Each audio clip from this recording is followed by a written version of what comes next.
I'm B.J. Smith. I served on the USS California battleship there in Pearl. I went on board in November of 1939. I left the California in, I think, April of 46. I'm not sure of that. I went on board as an apprentice seaman, came off as a warrant officer. So I felt pretty good about the advancement that I made. When the war hit in Pearl, I was a third-class storekeeper. The pay office was on the starboard side, and it looked over onto Ford Island. And there was an explosion. One of the storekeepers stood up when this explosion happened, and he says, "Oh my God, that's a Japanese plane." I didn't want to believe him, and me and my big nose had to get up and take a look too. So I saw this Japanese plane come in and drop a bomb that hit the door of the hangar right where the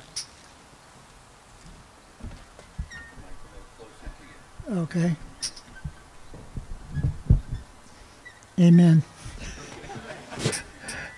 But I saw the bomb hit the hangar door, and of course we had all been well trained and we knew what was going on. We headed for our battle stations. My battle station was on the port side, third deck below the water line.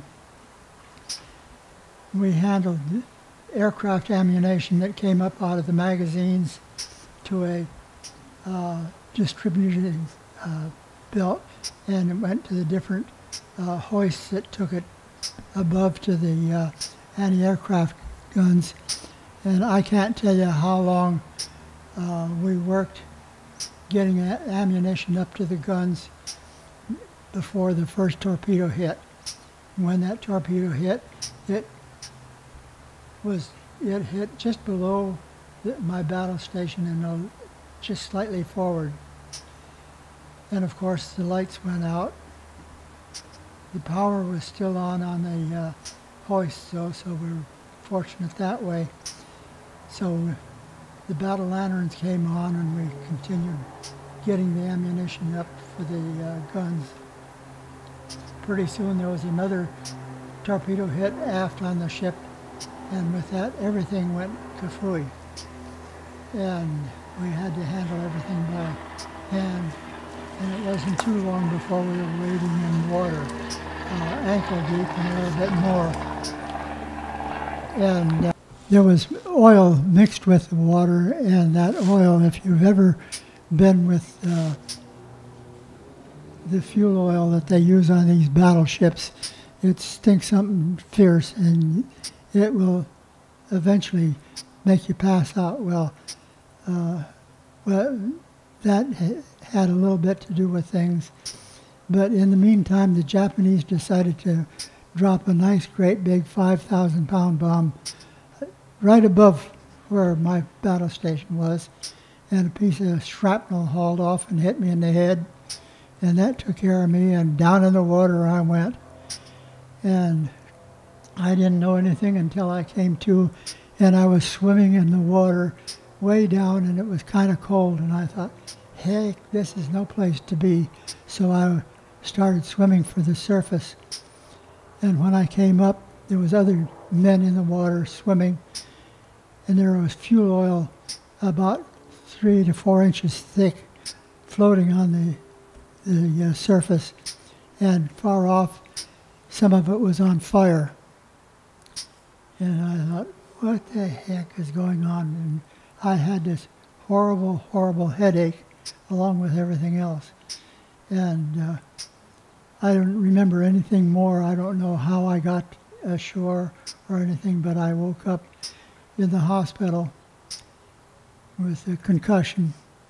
And anyhow, when they finally released me, I went back to the working with the people in the dispersing office on the California, where we were sending the pay records for all of the men throughout wherever they were going to other ships and stations. And luckily, we never made one mistake with anybody's pay record. Not one mistake, which was something. Anyhow, when we got that job done, they farmed us out throughout Ford Island and the Navy Yard to different jobs. And they decided that there would be 50 men that they'd keep as a nucleus crew for the California while it was being raised out of the mud there in Pearl Harbor. And I was luckily one of those that was chosen for that deal. So I was with the California when they brought her up out of the mud, put her in the dry dock there in Pearl, fixed her enough to where she could get underway, and took the ship back to the Bremerton Navy Yard in Washington. And they took the ship completely apart practically. And when they got through, it was almost like a brand new ship. They put blisters on her and changed her armament in many different ways. And when we came out of the Navy Yard, they could fire 160 guns to either side at any one time, which was quite a feat, because before I don't think they could fire more than 20. And we joined the fleet for the invasion of Tinian, Guam, Saipan, and so forth. And we were ready to go into the Philippines.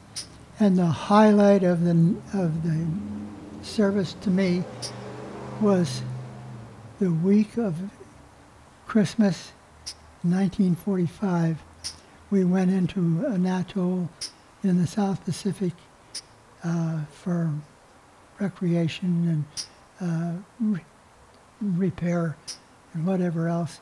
And I had a brother that was in the Army that was stationed just 90 miles away.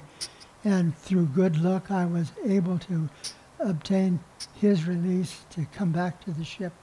So he was with me from Christmas night to New Year's Eve. And that was 6,000 miles away from home.